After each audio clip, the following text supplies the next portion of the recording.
घंटे का जो अल्टीमेटम दिया उसके बाद जो है हम सभी हिंदू संगठन के लोग बैठ और आगे जो है आंदोलन की कोई भी ऐसी रणनीति तैयार करेंगे और उसके माध्यम से हम अपनी आवाज को सरकार तक पहुंचाने का काम करेंगे। अरे राष्ट्रीयवादी जो हिंदू लोग हैं, जो बाहर से शरणार्थी आए हैं, उन पर अत्याचार कर हम एक संदेश देने का काम कर रहे हैं। उन्हें क्या पता ना भाभी आ गई, उनका कोई रिश्ता है, उनके कोई मामा फूफी के भैया है, वो क्या है उनका।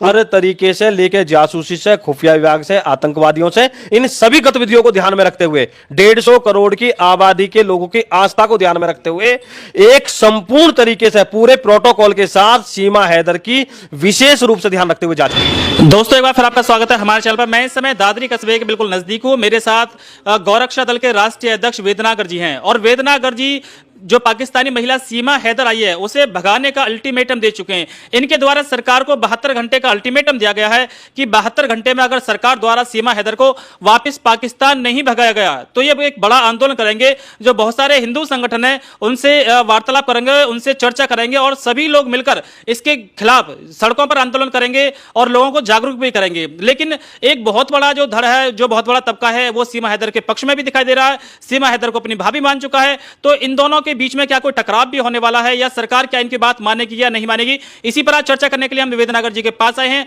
और वेदनागर जी से पूरी बात जानने की हम कोशिश करेंगे कि किस तरह से उन्हें ये देश के लिए खतरा दिखाई दे रही है सीमा हैदर। भैया बहुत बहुत स्वागत है आपका हमारे चैनल पर। धन्यवाद। अच्छा ये बताएं कि जिस तरह से आपके जो वक्तव्य सामने आ रहे हैं, आपके कुछ इंटरव्यू सामने आ रहे हैं, आपने चेतावनी दी है, तो किस बात को लेकर चेतावनी दी है? चेतावनी इसलिए दी है कि एक पाकिस्तान से महिला और पहले दूसरे देश में जाती है, उससे फिर तीसरे देश में जाती है, उसके बाद फिर भारत में आती है और यहाँ आने के बाद बताती है कि मैं प्यार करती हूँ। पहली बात तो अनलीगल है, हमारी इंटेलिजेंस का फेलियर है और भारत देश का 150 करोड़ की आबादी का सबसे बड़ा दुश्मन अगर कोई मुल्क है तो पाकिस्तान है। उसके किसी भी व्यक्ति पर हमें भरोसा नहीं करना चाहिए और जिस तरीके से वो अपने आप को अनपढ़ बता रही है, 5वीं फेल बता रही है और फर्राटेदार इंग्लिश के साथ साथ 3-4 भाषाओं का ज्ञान। अभी मुझे पता चला है कि उसका भाई जो आर्मी में है, दूसरा अभी मुझे किसी लोगों से पता चला है कि 3-4 उसके पास पासपोर्ट भी पाए गए। तो इसे देखते हुए सीमा हैदर कोई साधारण व्यक्ति महिला नहीं है। इसकी बहुत ही बारीकी तरीके से जांच होनी चाहिए और इसको देश की नागरिकता नहीं देनी चाहिए। अगर ये देश में लीगल प्यार करती थी, वो लड़का वास्तव में उससे प्यार करता था, तो लीगल बहुत सारे प्रोसीजर होते हैं, उसके माध्यम से उसको भारत आना था और भारत आने के बाद उसकी जो विधि, जो हमारे कानूनन जो प्रक्रियाएं उनको उस पर खरा उतर कर उनको पूर्ण रूप से पूरा करना था और उसके बाद वो यहाँ पर रह सकती थी। जिस तरीके से वो आई है वो जासूस के माध्यम से भी सकती है और देश के जिस तरीके से उसने इस तरीके से 3-4 देशों की सीमाओं को अलाकने के बाद जब उसने भारत में प्रवेश करा तो कहीं ना कहीं ये भारत की एकता और अखंडता में बहुत बड़ा खतरा हो सकती है। अच्छा आपको सीमा हैदर देश के लिए खतरा क्यों लग रहा है? क्योंकि उसके साथ 4 बच्चे भी हैं। अगर कोई इस तरह से देश को नुकसान पहुंचाने के लिए आ रहा तो अपने 4 बच्चे ना लेकर आता ना भैया। अब किसी व्यक्ति के मुंह पर थोड़ी लिखा हुआ है कि उसकी साजिश क्या है, ये तो जांच का विषय है। लेकिन जिस तरीके से वो आई है, 1 नहीं 2 नहीं 3-3 देशों को पार करने के बाद भारत आई है और अनलीगल आई है। हमारी सबसे पहली जो है, जो सरकार हमारी है, वो तत्काल उस पर कठोरता कतई 0 टॉलरेंस में नीचे जाने के बाद उसकी जांच करे और यह साबित करे कि इसका मकसद क्या है। मुझे नहीं लगता कि यह शादी का मकसद है और जिस तरीके से वो आई है उस तरीके से भारत के अंदर उसको नागरिकता नहीं देनी चाहिए, उसको सीधा पाकिस्तान वापसी भेजना चाहिए। लेकिन जिस तरीके से वो आधा पौने घंटे, 40-40 मिनट, 1-1 घंटे हमारे नेशनल इंटरनेशनल चैनलों पर बैठकर बेबाक होकर इस तरीके के बयान दे रही है, यह कोई साधारण महिला नहीं है। यह एक बहुत बड़ा हमारे खुफिया विभाग की जांच का विषय है और उसकी पूर्ण रूप से, मैं बार बार कह रहा हूं, उसकी पूर्ण रूप से पूरे उसका एक डोजर तैयार होना चाहिए, उसकी पूरी जांच होनी चाहिए क्योंकि 101% ये कोई भी जांच होने के बाद आप देख लेना कोई साधारण महिला नहीं मिलेगी। अच्छा आपने जैसे मांग उठाई है कि सीमा हैदर को देश से बाहर भेज देना चाहिए, पाकिस्तान वापस भेज देना चाहिए, अगर सरकार आपकी बात नहीं मानती है तो क्या होने वाला है?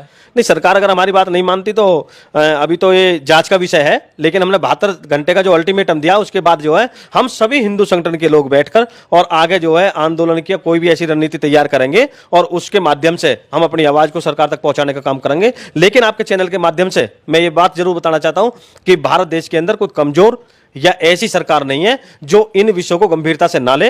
मोदी जी की सरकार देश के अंदर और उत्तर प्रदेश के अंदर योगी जी की सरकार है। मुझे पूर्ण विश्वास है कि कहीं भी किसी भी कोई ऐसा बिंदु नहीं छोड़ा जाएगा जिस पर सीमा हैदर जैसी महिला की जांच ना हो और पूर्ण रूप से जांच होने के बाद अगर ये दोषी नहीं पाई जाती उसके बाद कानून अपना काम करे। और उसके बाद भी हम ये कह रहे हैं कि इसको बाइज्जत, अगर ये इस विषय में अगर कहीं भी इसका कोई वो नहीं मिलता तो अभी बाइज्जत इसको पाकिस्तान भेज देना चाहिए क्योंकि यहाँ 150 करोड़ की आबादी है। यहाँ के कहीं बाहर के लोगों को जरूरत नहीं है। यहाँ के पहले शरारती पड़े दिल्ली, वे आज तक नहीं अपनाए लोगों ने।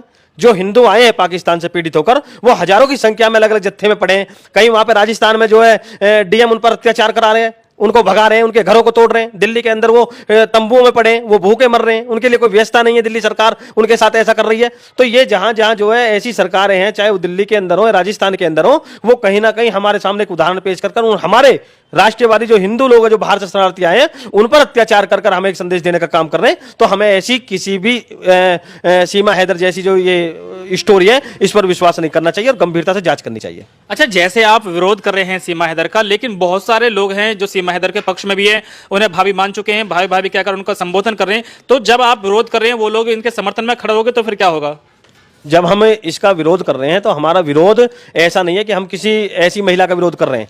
अब उन्हें क्या पता, लोग भाभी आ गई, उनका कोई रिश्ता है, उनके कोई मामा फूफी के भैया है, वो क्या है उनका कोई ऐसा रिलेशन नहीं है। वो एक जांच का विषय है और सरकार को गंभीरता दिखानी चाहिए। और इसमें हर तरीके से लेकर जासूसी से, खुफिया विभाग से, आतंकवादियों से, इन सभी गतिविधियों को ध्यान में रखते हुए, 150 करोड़ की आबादी के लोगों की आस्था को ध्यान में रखते हुए एक संपूर्ण तरीके से पूरे प्रोटोकॉल के साथ सीमा हैदर की विशेष रूप से ध्यान रखते हुए जांच होनी चाहिए। तो दोस्तों, ये वेदनागर है और वेदनागर खुले तौर पर सीमा हैदर का विरोध कर रहे हैं और भी कई संगठनों के लोग इसका विरोध करना शुरू कर चुके हैं। और अब आने वाले समय में क्या होने वाला है वो तो खैर वक्त ही बताएगा। फिर भी पल पल की खबर हम लगातार आपके पास ला रहे हैं और आगे भी लाते रहेंगे। अगर आपने अभी तक हमारे चैनल को सब्सक्राइब नहीं किया तो चैनल को सब्सक्राइब करें, बेल आइकन दबाएं और इस वीडियो को अपने दोस्तों में जरूर शेयर करें।